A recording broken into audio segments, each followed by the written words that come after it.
আজকে সমাজের মানুষ আছে বিপদে পড়লে মানুষের উপরে ভরসা করে, আছে না নাই? এই সমস্যাটা আমাদের বাংলাদেশে বেশি। ছেলে মেয়ে হয় না, ল্যাংটা বাবার দরবারে যে হাজির হয়, বউ চলে যায় তালা বাবার দরবারে হাজির হয়। বাংলাদেশে তো কোনো বাবার অভাব নাই। ল্যাংটা বাবা, দড়ি বাবা, আগুন বাবা, বিড়ি বাবা, গাজা বাবা, খাজা বাবা, কসু বাবা, দড়ি বাবা, ঘড়ি বাবা, আন্টি বাবা, বিড়ি বাবা। ও ভাই গোসল করে না 13 বছর 14 বছর, চুল কাটে না। দেখবেন আমার ভাইরা দাড়ি তো নাই, মোষ লম্বা করতে করতে কানে বাদাই ধুয়ে দেয়, চুল মহিলাদের মতো জট পড়ে গেছে, বগলের পশম 2-3 হাত লম্বা। এই স্টেজে কলি ওয়াজে দাওয়াত আর করবে না কমিটি। সি সি সি সি আবার বসে থাকে, ইনারা আবার পানি ধোয়া পানি দেয়, মানে ওই পাও ধোয়া পানি, হাত ধোয়া পানি, এগুলি বোতলে রাখে। আবার সন্ধ্যা হলে মোমবাতি ধরাইয়া পানির তাহালে আগুন জ্বলে, মানের তাহালে আগুন জ্বলে, বাহবা তাহাসে নেগে বেগে নাহায়ালন্টা বাহাবার মোহর দগাইলে তাদা বাহাবার মোহর দগাইলে নাহামাস রাহাজা লাহাগে নাহায়া টুন টুনা টুন টুন। আবার আরে আসে না?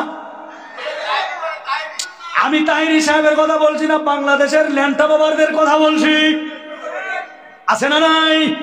এখানে আলেম উলামা আল্লাহর কোরআনে বলেছে মাইয়াহদিল্লাহু ফাওয়াল মুহতাদ, সেই পীরের সেই আলেমের ইলম অনুযায়ী আমল আছে, ওই আলেম ওই পীর ওই বান্দা হিদায়াতের উপরে আছে।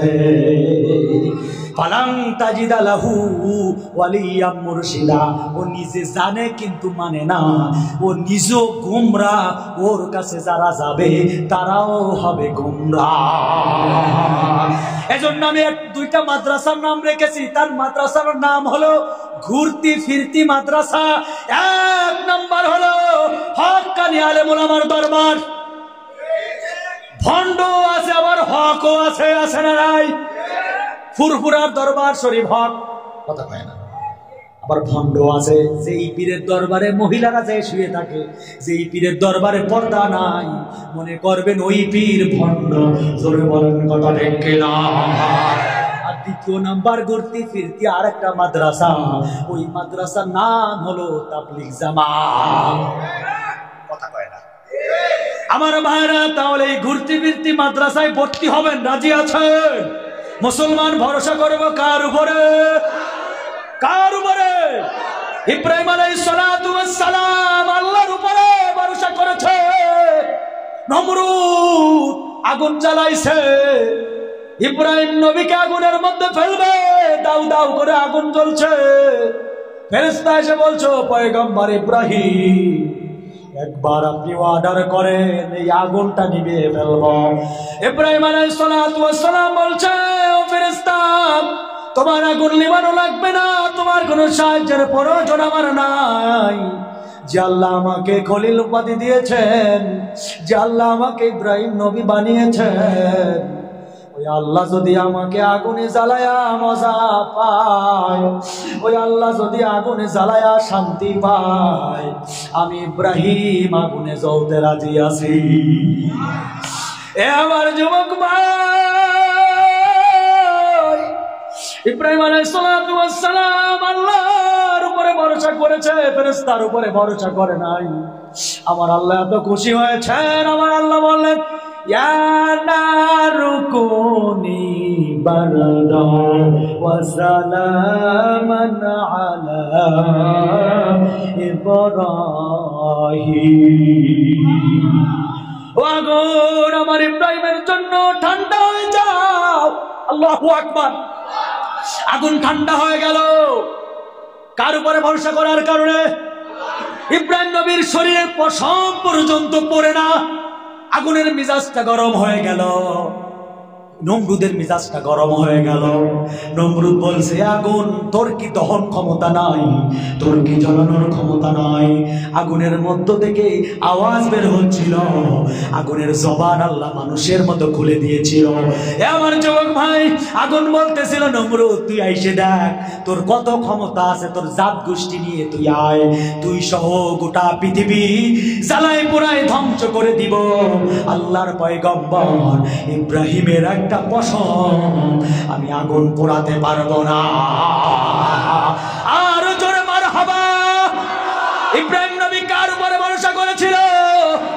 ইউনুস নবীর ঘটনা আপনারা শুনেছেন। ইউনুস নবী পানির ভিতরে মাছে খেয়ে ফেলেছিল, মাছের পেটের ভিতরে অন্ধকার, পানির অন্ধকার।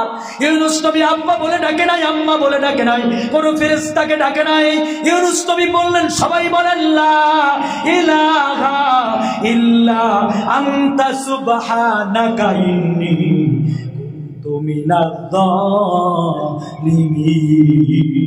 সবাই আমরা বিপদে পড়লে এই দোয়াটি পড়ি না? এটা ইউনুস দোয়া বলে সবাই, লা ইলাহা ইল্লা আনতা সুবহানাকা ইন্নী কুনতু মিনাজ জালিমিন। আমার ভাইরা, ইউনুস আলাইহিস সালাতু ওয়াস সালাম আল্লাহকে বলছেন, আল্লাহ তুমি ছাড়া কেউ আমাকে বাঁচাতে পারবে না, তুমি ছাড়া কে আমাকে সাহায্য করবে আল্লাহ। ইউনুস নবী আল্লাহর উপরে ভরসা করলেন, আমার আল্লাহ তো খুশি হয়ে গেলেন। আল্লাহ বলেন, ফাস্তাজাবনা লাহু ওয়া নাজাইনাহু মিনাল গাম্মি ওয়া কাযালিকা নুনজিল মুমিনিন। আল্লাহ বললেন, ও ইউনুস টেনশন করার কারণ নাই, আমি মাছের পেটের ভিতরে ব্যথা দিয়ে দিলাম। মাছের পেটের ভিতরে ব্যথা শুরু হয়ে গেল। ইউনুস নবীকে সমুদ্রের কিনারায় গিয়া বমি করে বের করে দিল। ও মুসলমান যুবক ভাইরা, আমার কলিজার যুবক ভাইরা, তাহলে যত বড় বিপদ আসুক আমরা সবসময় ভরসা করব কার উপরে? ছেলে হচ্ছে না আল্লাহ ভরসা, মেয়ে হচ্ছে না আল্লাহ ভরসা, ঘর থেকে বের হয়েছে, ব্যবসা বাণিজ্য তো উন্নত নাই, আল্লাহ ভরসা, বিপদে আছি, বিমারে আক্রান্ত আছে, সব সময় ভরসা করবো কার উপরে? কার উপরে রাজি আছেন? আমার নবী বিপদে পড়েছেন, ভরসা করেছেন কার উপরে? আমার নবী যখন শবে মিরাজ থেকে আসলেন, কাফের বেঈমানদের সামনে বললেন, আমি শবে মিরাজে গিয়েছিলাম, আমি বাইতুল মুকাদ্দাসে গিয়েছিলাম। কাফের বেঈমানরা বলছে মুহাম্মদ, আবু জাহেল বলছে মুহাম্মদ, এতদিন তোমাকে পাগল বলেছি, এতদিন তোমাকে ভুয়া নবী বলেছি, তার কোনো প্রমাণ আমার কাছে ছিল না। আজকে আমি প্রমাণ করে দেব তুমি ভুয়া নবী, তুমি মিথ্যা নবী। তুমি যে বাইতুল মুকাদ্দাসে গিয়েছিলা, সবে মিরাজে গিয়েছিলা, তাহলে বলো তো ওই বাইতুল মুকাদ্দাসের কতগুলি দরজা, কতগুলি জানালা, কতগুলি খুঁটি? আল্লাহর নবী বিপদে পড়ে গেল। আমার নবী আল্লাহকে ডাক দিলেন, আল্লাহ তুমি তো জানো আমি বাইতুল মুকাদ্দাসে গিয়েছিলাম, বাইতুল মুকাদ্দাসে গিয়ে নামাজ আদায় করেছিলাম। আল্লাহ বাইতুল মুকাদ্দাসের দক্ষিণ পাশে কতগুলি জানালা, কতগুলি দরজা, কতগুলি খুঁটি, এগুলো তো আমি গুনি নাই। আল্লাহ আমি এগুলি কিভাবে বলবো? আমার আল্লাহ বললেন, বন্ধু টেনশন করার কারণ নাই, আমি জিব্রাইলকে পাঠিয়ে দিলাম ওই মসজিদে, ওই বাইতুল মুকাদ্দাস আপনার চোখের সামনে তুলে ধরলাম, আপনি দেখতে থাকুন আর বলতে থাকুন, চিৎকার মেরে বলে সুবহানাল্লাহ। এ ভাই, এ যুবক ভাই, আমরা তো এমন এক নবীর উম্মত, কাল কিয়ামতের আদালতে কোন নবীর আল্লাহর সামনে কথা বলার সাহস থাকবে না আমাদের নবী ছাড়া। ঠিক কিনা যুবক? আমার নবী ছিল এমন নবী যে নবীর হাতের ভিতরে ছিল বরকত। আমার নবী ছিল এমন নবী যে নবীর চোখের ভিতরে ছিল বরকত। আমার নবী ছিল এমন নবী যে নবীর মুখের ভিতরে ছিল বরকত। আমার নবী ছিল এমন নবী যে নবীর মুখের থুতুর ভিতরে ছিল বরকত। আমার নবী রাস্তা দিয়ে হেঁটে গেলে পাথর আমার নবীকে সালাম দিত। আর জোরে মারহাবা। এ যুবক ভাই, আমার নবী তো ছিল এমন নবী যে নবী রাস্তা দিয়ে হেঁটে গেলে গাছের ডালগুলি ছায়া দিত আমার নবীকে। আল্লাহু আকবার। আমার নবী ছিল এমন নবী, যে নবী সমুদ্রের পাশ দিয়ে হেঁটে গেলে সমুদ্রের মাছগুলি আমার নবীকে সালাম দিত। ও যুবক ভাইরা, আজকে আর্জেন্টিনার আদর্শ মানি, আজকে ব্রাজিলের মতো নেইমারের মতো চুল কাটি, মেসির স্টাইল আজকে চুল কাটিং করি।